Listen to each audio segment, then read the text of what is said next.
Grüß Gott, ihr Lieben, und herzlich willkommen zu einem kurzen Frage- und Antwort-Video zum Camino Primitivo, Folge 1. Erstmal vielen herzlichen Dank für euer tolles, positives Feedback und dass euch die Videos gefallen, freut mich total. Es ist für mich ganz schwer einzuschätzen, wenn ich so nah dran bin und mich so viel und so lange mit dem Schnitt von den Videos zu beschäftige, dann noch am Ende irgendwie einzuschätzen, ist das Video jetzt okay so oder nicht, ist es zu lang, ist es zu kurz, langweilt es einen beim Anschauen. Deswegen, ja, habe ich mich total gefreut, dass euch die Videos gefallen. Also vielen Dank dafür und auch an diejenigen, die bei der Premiere dabei waren. Ich möchte jetzt einfach nochmal auf ein paar Kommentare von euch eingehen, in denen ihr mir Fragen gestellt habt, weil es jetzt doch einige geworden sind. Und ich dachte mir, okay, die Fragen, die ihr stellt, die stellen sich andere Leute bestimmt auch. Und deshalb gehe ich jetzt nochmal gesondert in diesem Video drauf ein. Okay, fangen wir an mit der Frage von Phil. Oder besser gesagt, sind ja mehrere Fragen. Hattest du vorher trainiert oder bist du einfach drauf losgelaufen? Also ich hatte diesmal nicht trainiert. Ich hatte allerdings geplant, eigentlich im September oder August, September letzten Jahres eine Alpenüberquerung zu machen und die fiel ins Wasser. Und es war dann sozusagen die Alternative und es war auch gut so, dass ich dann den Camino gelaufen bin und nicht gleich die Alpenüberquerung gemacht habe, weil die wäre natürlich noch mal heftiger gewesen. Und wie gesagt, ich war zu der Zeit nicht wirklich trainiert. Nee. Aber deshalb bin ich den Camino dann auch eher gelassener und langsamer angegangen und habe mehr Pausen gemacht wie auf den anderen Caminos. Stöcke, fandest du sie insgesamt hilfreich oder doch überflüssig? Ja, ich fand die Stöcke sehr hilfreich auf diesem Camino. Also generell, wenn es viel bergab geht, finde ich Stöcke hilfreich. Natürlich war es manchmal auch lästig, die dann wieder an den Rucksack zu machen und ich kann auch das Geräusch nicht leiden, wenn die ja immer so auf dem Boden klackern. Aber alles in allem haben die mir doch sehr geholfen und es waren auch ganz günstige für 10 € oder so vom Decathlon. Empfiehlst du die Kniebandagen aufgrund des Auf und Abs? Ja, im Prinzip schon. Also für mich ich brauche eine Stabilisierung für die Knie, weil ich halt von der Statur her, ihr seht, wie ich gebaut bin, ja, also nicht so stabil bin wie es ein Schwimmer oder ein Ringer und dadurch jedes Mal das Gewicht beim Bergablaufen vom Rucksack natürlich auf die Knie geht. Und als Kind hatte ich längere Zeit in den Knien eine Knorpeldegeneration, eine entzündliche.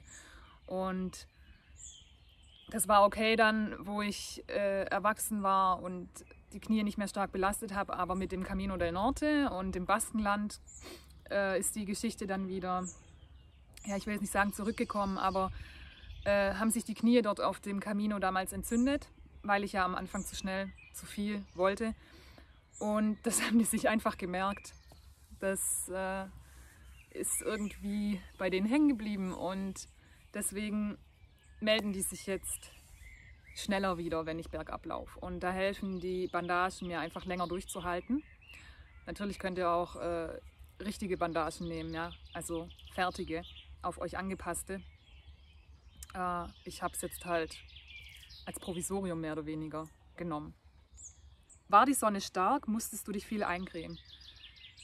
Nö, würde ich jetzt nicht sagen. Also ich bin aber auch nicht der Typ, der sofort Sonnenbrand bekommt. Also ich creme mich nur an den Stellen ein, wo ich empfindlich reagiere, also wo die Sonne voll drauf knallt. Schultern, klar, weil die von oben drauf knallt. Hier, wenn ihr mal drauf achtet, seht ihr auch am Ende des ersten Videos, dass ich da einen Sonnenbrand hatte. Vorne. Aber also ich habe mich eingecremt, aber es war jetzt nicht so, dass ich jeden Morgen mich erstmal eingecremt habe und jede Stelle bedeckt, bevor ich dann rausgegangen bin. Nee, ich habe das so nach Bedarf gemacht und die Sonne sie war da, aber es war ja meistens auch immer so Schmierwolken am Himmel, wie sie eben üblich sind, wodurch sie dann nicht so richtig runtergebrezelt hat. Manchmal schon, aber nicht jeden Tag. Ich wünschte, ich könnte kürzer auf diese Fragen antworten, aber ich formuliere halt alles immer so lang aus. Seh, du bist auf Halbschuhen gegangen. Wie ist da das Fazit gut. Also die Schuhe habe ich auch schon mal in einem anderen Video, glaube ich, gezeigt.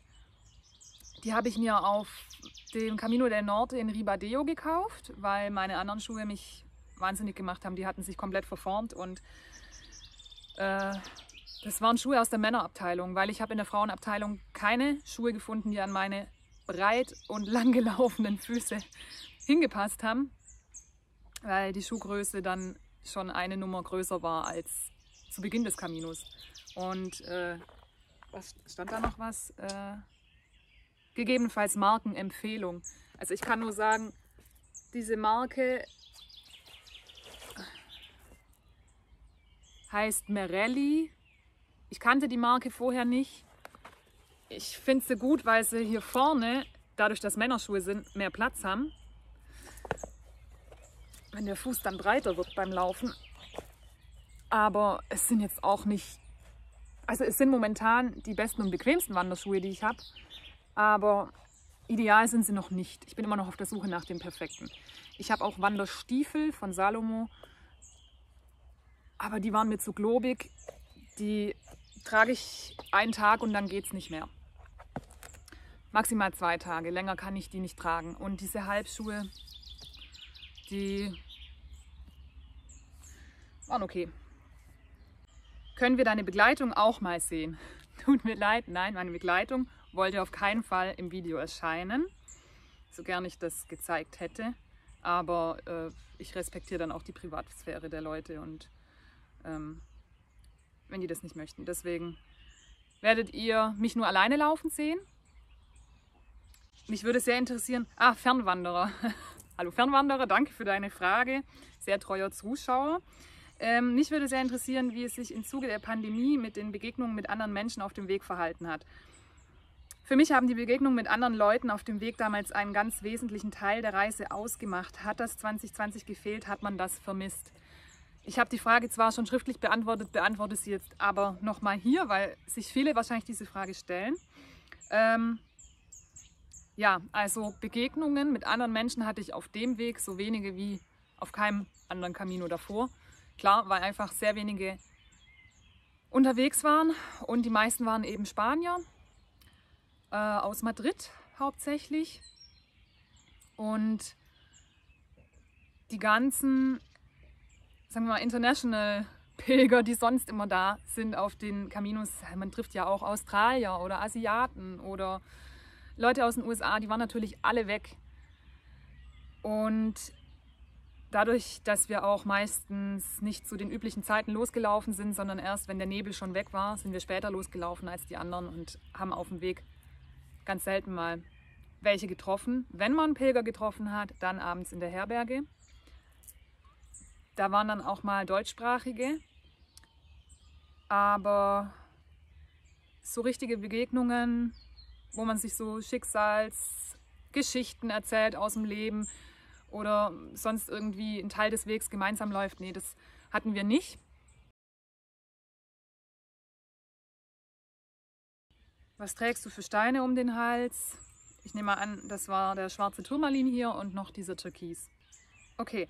Dann eine sehr wichtige Frage von Treasure Fox. Danke für deine Frage. Ich habe im Moment noch keine Infos. Sind denn die Herbergen wieder offen? Und wie sieht es mit Einschränkungen aus? Ich kriege Sehnsucht nach dem Camino. Ja, liebe Grüße erstmal. Und ich kann nur sagen, wie es 2020 war. Die städtischen Herbergen waren geschlossen. Dann gab es private Herbergen, touristische Herbergen und so. Teilweise waren Herbergen geöffnet, aber die Küchen waren abgesperrt mit so rot-weißem Absperrband, dass man eben sich nicht in diesen Gemeinschaftsräumen aufhält und in der Küche gemeinsam kocht, sondern eben nur ja, in den Schlafsälen. Hotels hatten aber ganz normal geöffnet, waren auch relativ günstig dadurch. Und Pensionen, also man hat auf jeden Fall total leicht immer noch ein Zimmer bekommen. Maskenpflicht war in den Städten. Also immer wenn man in eine größere Stadt gekommen ist, musste man Maske anziehen. Draußen auf dem Land hat es keinen gejuckt. Außerdem galt die Maskenpflicht nicht für Sport. Jetzt müsste man mal recherchieren. Ich glaube, die Herbergen machen jetzt wieder auf. Also Ich meine gelesen zu haben, dass die wieder geöffnet haben. Aber das wird sich jetzt die nächsten Wochen wahrscheinlich Schritt für Schritt lockern. Und da könnt ihr sicher in irgendwelchen Pilgerforen Infos bekommen. Ich bin da jetzt leider gerade auch nicht auf dem aktuellsten Stand. Kann mich theoretisch aber schlau machen. Gut, dann habe ich hier noch eine komische Frage. Ich finde die Frage aber gar nicht komisch. Woher hast du die Schutzhülle für den Pilgerausweis? Ja, die Schutzhülle für den Pilgerausweis, total coole Sache. War ein Zufall, dass ich das entdeckt habe, habe ich aus der Apotheke. Kennt ihr das, wenn ihr in der Apotheke irgendwie ein Rezept zurückbekommt oder das Rezept nochmal kopiert und so? Und dann tun die das in so eine kleine Klarsichthülle rein. Was ist das? DIN A6? Und ich habe einfach mal festgestellt, damals, wo ich auf den Camino del Norte gegangen bin, dass mein Pilgerausweis direkt in diese Hülle reinpasst. Und seither habe ich die. Die ist auch schon eingerissen, ich habe die dann getaped, weil ich eigentlich seit Jahren nicht mehr in der Apotheke war und ein Rezept eingelöst habe. Aber ja, wenn ihr mal da irgendwie rankommt an sowas, ich kann es nur empfehlen, weil oftmals hat es irgendwie geregnet und die Rucksäcke waren nass und von anderen Leuten war der Pilgerausweis total durchweicht und meiner sah immer noch ganz gut aus. Jetzt fängt es ja auch an zu regnen. Gut, dass ich unterm Baum sitze. So, dann kommen wir jetzt noch ganz schnell, bevor ich hier komplett nass geregnet bin, zu den Fragen aus dem Chat. Sonntags um 12 Uhr ist immer Premiere von der jeweiligen Etappe. Und während diese Premiere läuft, wenn ihr live dabei seid, kann ich im Chat eure Fragen beantworten. Deswegen, wenn ihr Zeit und Lust habt, dann guckt die Videos immer sonntags um 12 an.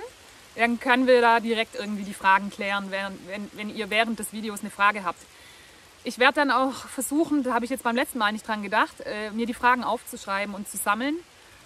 Weil wie gesagt, wenn das einen interessiert, interessiert es oft auch mehrere. Und es tut mir leid, dass ich jetzt nicht mehr weiß, wer alles was gefragt hat. Jedenfalls kann ich mich noch erinnern, jemand hat gefragt, wie viel Kilogramm hattest du dabei? Ich hatte ungefähr so immer zwischen 6 und 7 Kilogramm dabei, also so ähnlich wie auf dem Norte. Jetzt nicht so ultra leicht wie auf dem Primitivo, aber ich hatte auch Stöcke dabei diesmal. Silvia hat mal gefragt, welchen Rucksack muss ich nehmen? Also zum Rucksack habe ich ja schon mal ein Video gemacht, das kann ich gerne auch hier unten in der Infobox verlinken.